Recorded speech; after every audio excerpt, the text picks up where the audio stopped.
The Arizona sun was sinking behind the red mesas when Cole Bennett heard the gunshot.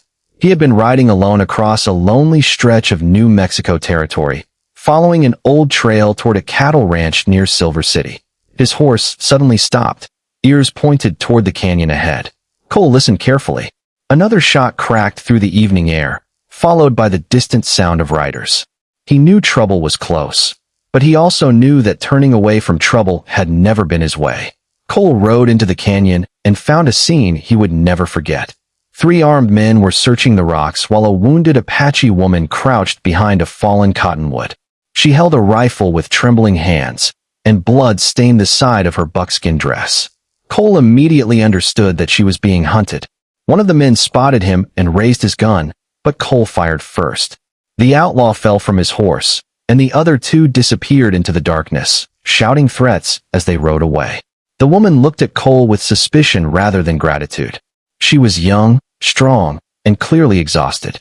Her black hair was tied behind her shoulders, and a small silver bracelet rested around her wrist. Cole lowered his revolver and slowly stepped away from his horse. "I'm not here to hurt you," he said. She did not answer. Instead, she watched him as if trying to decide whether he was another enemy. "My name is Cole," he continued. "If you want to live through the night, you need to let me help you." The woman finally spoke. Her voice was quiet but firm. "My name is Naya. Those men will return." Cole glanced toward the canyon entrance. He knew she was right. The 3 riders had not gone far, and more men could easily be waiting nearby. Naya tried to stand, but pain shot through her leg, and she nearly collapsed. Cole caught her before she hit the ground. She immediately pushed against him, refusing to appear weak. "Easy," he said. "You have been shot." She looked down and saw blood spreading along her leg. The bullet had grazed her thigh, leaving a deep wound that needed attention. Cole tore a strip from his shirt and wrapped the wound as tightly as he could. Naya watched his hands carefully. When he finished, she looked toward his horse. "We must leave." Cole nodded. "Agreed." He helped her toward the saddle, but she stopped. "I ride." Cole smiled faintly. "I believe you, but your leg may disagree." She climbed onto the horse anyway, gripping the saddle with determination. Cole mounted behind her, leaving enough space so she would not feel trapped. They rode into the darkness as the first stars appeared above the canyon walls. Behind them came the distant sound of hoofbeats. The chase lasted nearly an hour.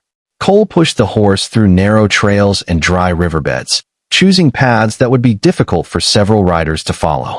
Naya knew the land better than he did, and she whispered directions whenever the trail divided. Eventually, they reached an abandoned mining cabin hidden beneath a ridge. Inside, Cole built a small fire and cleaned Naya's wound. She told him that the men chasing her were not soldiers. They were bounty hunters hired by a ranch owner who wanted her people removed from the valley. Naya had escaped after witnessing the murder of 2 members of her village. She had been trying to reach relatives farther north when the hunters found her. Cole listened without interrupting. He had heard plenty of ugly stories about men who believed land was more valuable than human life. But something about Naya's courage stayed with him. She had been wounded, surrounded, and hunted, yet she had refused to surrender. At dawn, they heard horses again. Cole stepped outside with his rifle. 6 riders were approaching from the east. Naya came beside him, holding her weapon despite the pain in her leg. "There are too many," Cole said. Naya looked at him calmly. "Then we do not fight them here." She pointed toward a narrow trail behind the cabin. It led to a steep mountain pass. They mounted quickly and rode toward it. The hunters followed. Cole knew the trail was dangerous, but Naya knew exactly where it led. Halfway up the mountain, Cole's horse stumbled. He jumped down and tried to steady the animal, but the horse had injured its leg. The hunters were getting closer. "Go," Cole told Naya. "Take my horse." She stared at him. "And you?" "I'll slow them down." Naya shook her head. "No." "Naya, go." She suddenly grabbed his arm. Her eyes were filled with determination. "Get on my horse, cowboy." Cole looked at the animal beneath her. It was smaller than his own horse, but strong and sure-footed. "Your horse." "My horse knows these mountains," she replied. "Get on." There was no time to argue. Cole climbed behind her, and Naya urged the horse forward. They raced along the narrow trail as bullets struck the rocks behind them. Naya guided the horse through a hidden passage between 2 cliffs. The hunters rode past without seeing them.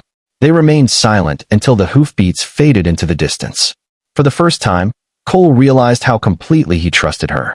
They eventually reached a small Apache settlement tucked between the mountains.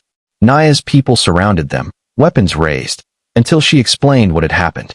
The elders listened to Cole's story and lowered their weapons. Naya's father, an older man named Tomas, approached Cole. "You saved my daughter."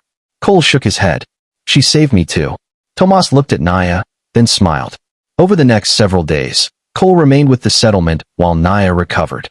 He helped repair fences, gather firewood, and prepare defenses in case the hunters returned. He discovered that Naya was respected by everyone. She was not merely a survivor. She was a leader. One evening, Naya and Cole sat beside a small fire beneath the stars. "Why did you help me?" she asked. Cole thought for a moment. "Because you needed someone." Naya smiled. "And now? Now I think I'm the one who needs someone." Her smile disappeared, replaced by a thoughtful expression. She looked toward the mountains. "The world outside does not want people like us together." Cole knew exactly what she meant. A white rancher and an Apache woman would face suspicion from both sides. But after everything they had survived, fear no longer seemed powerful enough to control them. Weeks later, the bounty hunters returned. This time they brought more men. They believed the settlement would be easy to defeat. They were wrong. Cole helped organize the defenses, while Naya led her people through the mountain trails. Instead of fighting the hunters directly, they used the terrain to confuse them. Horses disappeared, supplies were lost, and the attackers became separated. By sunset, the hunters fled. Cole watched them disappear beyond the ridge. Naya stood beside him, her healed legs steady beneath her. "You could leave now," she said. Cole looked at her. "Do you want me to?" She shook her head. "Then I'm staying." Months passed. Cole eventually returned to the ranch near Silver City, but he did not return alone. Naya traveled with him, and together they built a small home on land far from the old conflicts. It was not an easy life. Some neighbors refused to speak to them, while others slowly changed their minds after seeing how hard they worked. Cole raised cattle, and Naya planted a garden and became known for her knowledge of herbs and horses. They never forgot the night they first met in that canyon. Years later, when someone asked Cole how he had met his wife, he always smiled. "I was trying to save a woman who refused to be saved," he would say. Naya would laugh from across the porch. "And I saved a stubborn cowboy who thought he could do everything alone." Cole would look at her and remember those words from the mountain trail. "Get on my horse, cowboy." That simple command had changed his life. It had carried him away from a lonely road and toward a future he never expected.